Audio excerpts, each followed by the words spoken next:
He's so sneaky with that calf kick because he throws it. He's got that weird style. He stands, and he just kind of throws it out there, and you don't even see it coming because he's not twisting his hips. He's not, and it's still, he hits so hard that he doesn't have to turn his body weight into it, and he's still fucking you up. He was the guy that I was like, when this over here, bodies are gonna drop, man. I'm telling you, you ain't never seen nothing like. And I remember Daniel Cormier saying to me like, "Really?" I'm like, "Dude, I'm telling you." I was pointing to him in his debut. I go, "That's the boogeyman of boogeymen."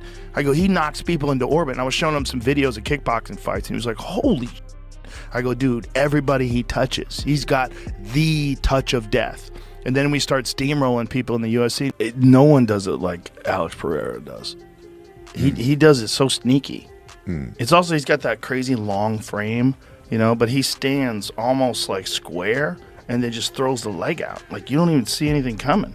There's no. From the moment Alex Pereira stepped into the UFC, Joe Rogan saw something special, something terrifying. He called him the boogeyman of boogeymen, a man whose punches didn't just hurt, they launched people into another dimension. Rogan told Daniel Cormier back then, everybody he touches, he's got the touch of death. And he meant it. Pereira's frame, his awkward square stance, and his sneaky kicks made him unlike anyone else. But recently, fans witnessed something no one expected. Pereira and Khabib Nurmagomedov, two champions from entirely different worlds, sharing the same training space, sparring together in footage that instantly went viral. One man known for ending fights with brutal knockouts, the other for suffocating control and dominance on the ground. The sparring was light but telling. Pereira bounced on his feet, long limbs at the ready, while Khabib crouched in his trademark low stance, shooting in for level changes. Clips circulated online, sparking instant debate. Critics pounced on Pereira's wrestling, arguing it was his one glaring weakness. Rogan pushed back, pointing to moments where Pereira shut down takedowns, saying the old narrative that he couldn't wrestle was now gone. Magomed Ankalaev had once planned to drag him down and failed. That performance hinted Pereira might be harder to ground than people thought. Still, when talk turned to a fantasy matchup with John Jones, Rogan admitted Jones would be able to throw him down and rough him up.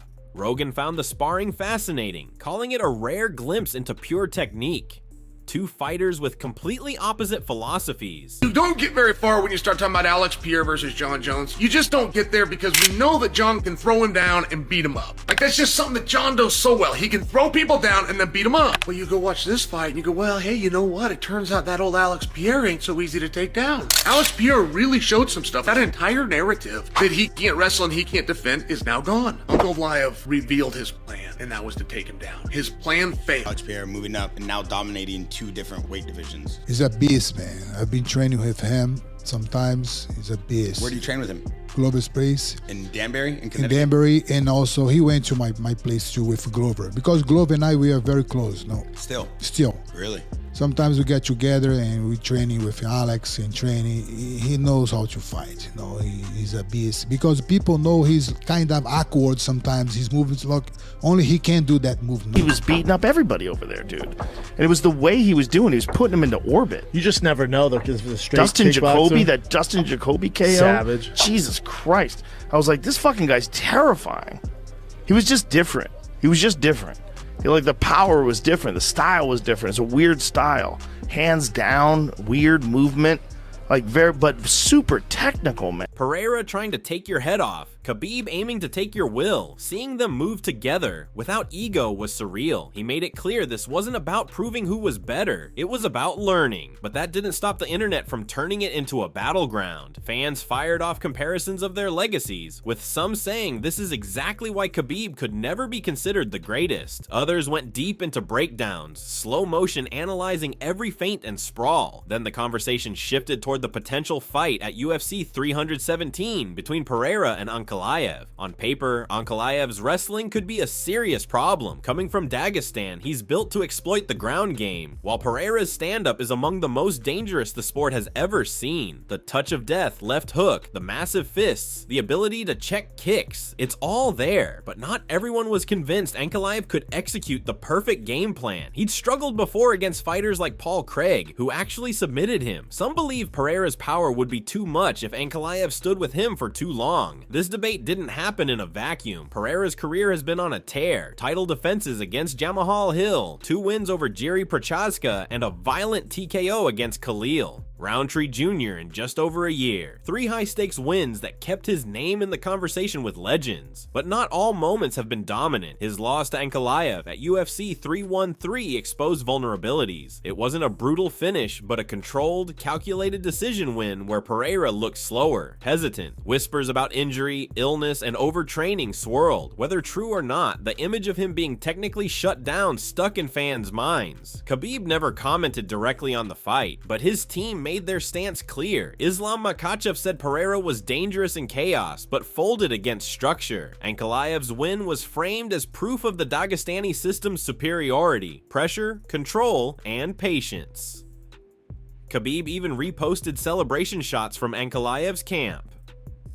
For them, Pereira had been figured out. Then came the bizarre twist. Pereira's own social media posted what looked like a retirement message. Hours later, he claimed his account was hacked. Some believed him, others didn't. Daniel Cormier said it felt a little too convenient, hinting that maybe Pereira was testing public reaction to walking away. Ankalaev took the opportunity to accuse him of ducking a rematch, saying he didn't want to feel that pressure again. Legacy comparisons between Pereira and Khabib flared up again. Khabib retired undefeated, 29-0, never changing divisions, defending his title only a few times before walking away. Pereira's fans countered that he fights anyone in multiple weight classes and doesn't protect a perfect record. In this fight, Magomed Ankalaev is outmatched on the feet. That doesn't mean that he can't win on the feet. That doesn't mean he can't catch him with the right hand and knock him out, but that isn't his best chance to victory. We put a video out there showing him hitting the bag and all the rest of it, and of course, he has got takedowns. He comes from Dagestan. He needs to wrestle in this fight. He needs to wrestle and try and exploit the weakness of Alex Pereira. You do not go up against Pereira, a 2-weight division champion from Glory Kickboxing, with some of the heaviest hands that we've ever seen in all of mixed martial arts. The man has the touch of death. If Magomed comes to hitting people,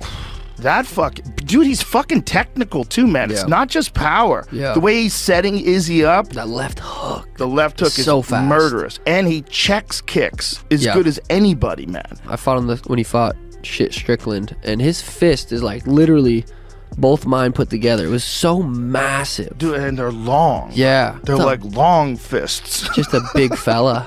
Just a big fucking fella. Ankalaev's a smart guy. He's gonna take him down. It's got to, right? He's just gonna take him down. I don't think his wrestling is like unbelievable. He's not a wrestler. People think, oh, Russian wrestler. No, he's not a wrestler. I'm still going Pereira. I think Pereira's gonna win as well. If Ankalaev just wrestles the whole fight, he could probably win. But I don't think his wrestling is that good. He wrestled with Paul Craig, and Paul Craig was taking him down. Yeah. Craig ended up submitting him. Not impressed with his ground game, his grappling. He's gonna have to strike with him at some point, and I think Pereira will knock him out. That's just the reality of the situation. If Ankalaev beats Alex Pereira by the transitive property of GMF. The only person in the top 5 of light heavyweight who you haven't already beaten or isn't coming off a loss is Magomed Ankalaev, who's unbeaten in his past 12 fights. Do you feel like he deserves a shot at the title?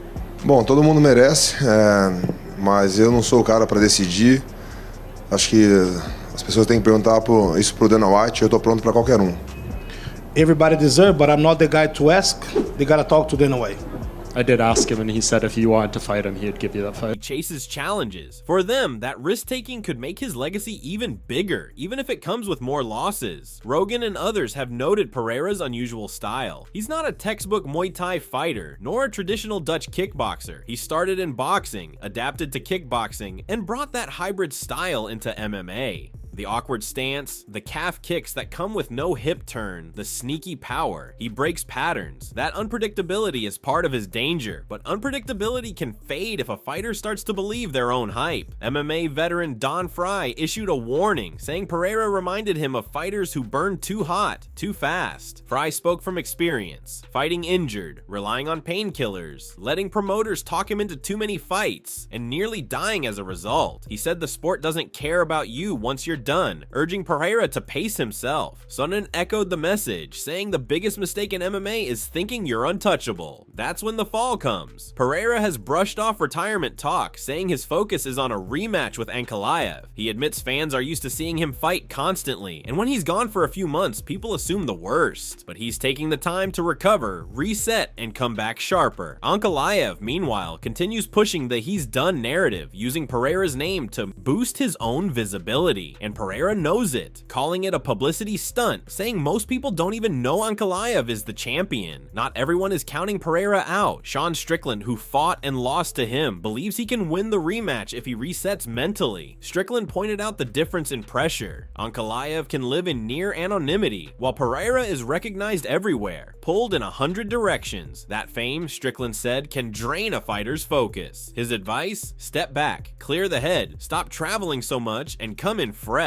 Whether Pereira takes that advice or not, the stage is set for a redemption story. Two men with unfinished business, each carrying the pride of their fighting style. Pereira, the knockout artist with a willingness to take risks. Ankalaev, the calculated tactician backed by the Dagestani machine. And in the background, Khabib's shadow looms, his influence over his proteges still shaping the division. For Rogan, this isn't just about skill, it's about moments like that sparring session with Khabib, moments where greatness collides in unexpected ways. Because in MMA, it's never just about who wins in the cage. It's about the stories that build before the fight, the debates that rage online, and the legacies that hang in the balance when the cage door finally closes. And for Alex Pereira, the question is simple. Will he be the man who proves that lightning can strike twice? Or will the Dagestani system break him again? The answer could change the way we talk about him for years to come. Pereira's journey to this point has never been a safe one. From his late start in MMA to stepping directly into fights against the most dangerous names in the sport, he has built his reputation on walking straight into the fire. That's part of what makes his next move so fascinating. There's no guarantee it will be a carefully chosen opponent or a tune-up fight. If history is any indicator, Pereira thrives when the challenge is massive and the stakes are sky high. It's why fans remain hooked even after seeing him stumble. They know he's not the kind of fighter to quietly fade away. He's the kind who comes back swinging harder than before. Meanwhile, Ankalaev's confidence is only growing. He's not just framing the rematch as a fight, he's making it a test of styles, a chance to prove that his approach can systematically dismantle even the most feared striker. Every interview, every social media post from his camp carries the same message. Pereira is dangerous only until you crack his code, and Ankalaev believes he's already done it. That kind of psychological warfare can play just as big a role as the physical fight, and both men know it. Outside the octagon, the fan base is split right down the middle. One side sees Pereira as a once-in-a-generation knockout machine who just needs a few adjustments to reclaim his dominance. The other views Ankalaev as the evolution of MMA's new era, fighters who can control every range, absorb pressure, and neutralize chaos.